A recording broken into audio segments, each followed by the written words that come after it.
Bertemu kembali di channel YouTube Ismantoro Info. Kali ini kita membahas pertanian.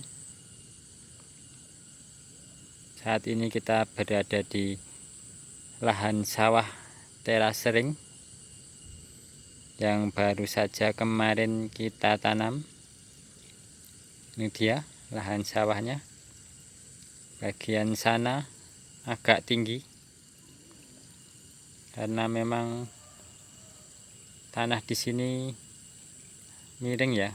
Jadi untuk membuat datar sawah kita harus membuat pematang yang pada sisi sebelahnya itu lebih tinggi. Itu dia. Dan kadang kita harus naik jika mau ke petak sawah berikutnya. Seperti ini, kita naik. Yang sebelah sini belum kita bajak ini ya. Ini baru selesai proses stamping atau pembersihan pematang sawah. Apa itu proses stamping? Mungkin saya tuliskan deskripsinya di bawah nanti atau linknya, karena kemarin sudah saya bikinkan video mengenai proses stamping atau pembersihan pematang sawah untuk digunakan pada sawah berikutnya. Ini dibersihkan, dan ini juga ketika membajak ya, pada posisi pematang yang tinggi sebelah seperti ini, traktor juga perlu keahlian untuk naik ke atas agar tidak merusak pematang ini. Ada juga videonya bagaimana proses naiknya, trik dan caranya. Nanti saya tuliskan linknya di deskripsi bawah. Bagaimana membajak sawah supaya siap untuk tanam juga nanti saya tuliskan juga linknya di bawah.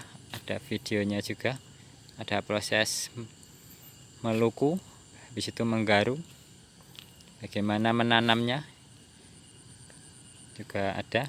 Ini yang sudah selesai kita tanam, ini dengan jarak 22 cm dengan sistem biasa ya.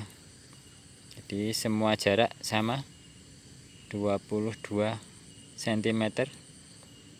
Mungkin besok saya bikinkan video yang jarak dengan sistem jajar legowo.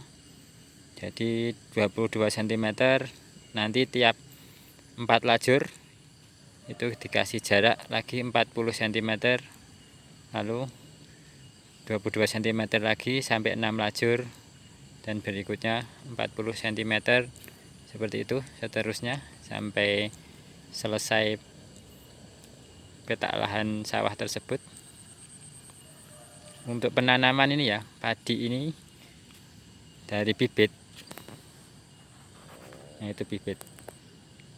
Sebelah sana itu bibit. Itu baru umur 15 hari.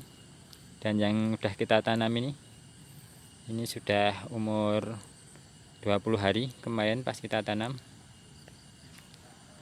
Jadi umur 20 hari sampai 25 hari itu sudah siap untuk ditanam. Nah, yang itu baru umur 15 hari. Dan ini sambil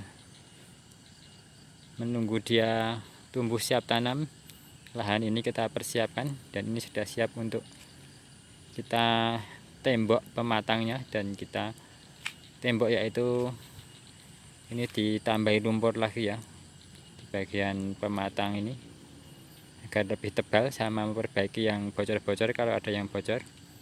Nah, itu dibajak sehingga pada pas 20 hari tanaman itu sudah siap tanam, lahannya sudah siap, lalu kita lakukan proses penanaman. Itu dia beberapa strategi dalam proses penanaman padi agar tepat waktu dan tahap-tahapnya. Dan di pinggir nih ya, di pinggir pematang ini kita kasih jarak ya, ini jangan mepet, dan ini kita buat agak cekung atau seperti sungai atau seperti selokan. Jadi permukaan tanah di sini itu lebih dalam daripada yang ada di tengah-tengah ini. Itu gunanya untuk mengalirkan air. Jadi ketika itu ada pancuran, air masuk, dia mengelilingi dulu semua petak sawah ini. Kadang juga tengah-tengah sawah kita buat seperti itu. Dan ketika sudah masuk air, dia akan jadi ini paritnya itu kita buat keliling semua ya, keliling dari sana sampai sana, muter tepinya semua, nah sampai sana, nah tepinya semua sampai sana, muter. Nah itu fungsinya. Yang pertama, air yang masuk itu dia langsung menggenangi tepi, dan dia mulai menyebar dari samping seluruh sisi masuk ke tengah, itu sehingga rata. Kalau kita buat satu arah dari ujung pancuran, itu dia akan cenderung membawa dorongan atau erosi, sehingga permukaan tanah akan terdorong, sehingga tanah sawah ini tidak lagi datar karena terdorong oleh pancuran dari arah sana. Namun ketika dari semua sisi dia akan cenderung rata. Itu yang kedua.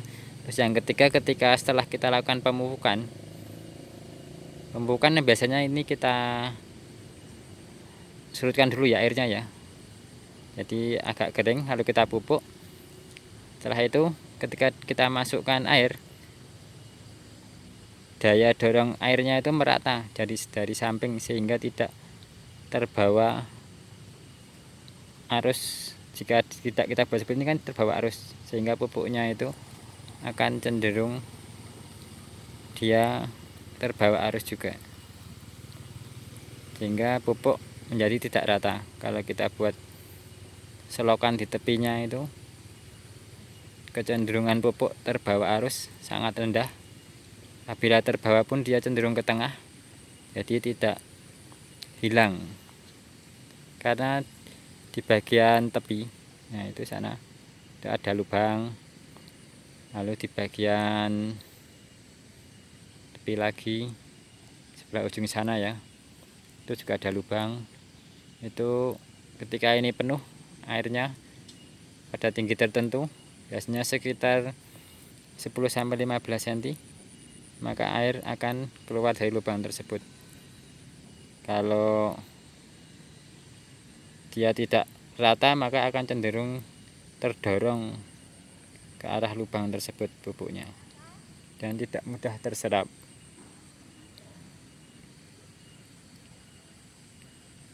Mungkin sekian dulu ya gambaran atau sekedar informasi yang mungkin sederhana, tapi bagi petani ataupun yang menanam padi itu teori-teori yang dasar, karena kalau tidak buat seperti itu juga ada beberapa hal yang tidak maksimal.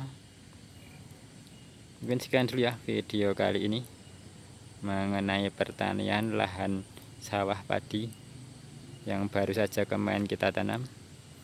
Jangan lupa like and subscribe channel YouTube Ismantoro Info. Terima kasih.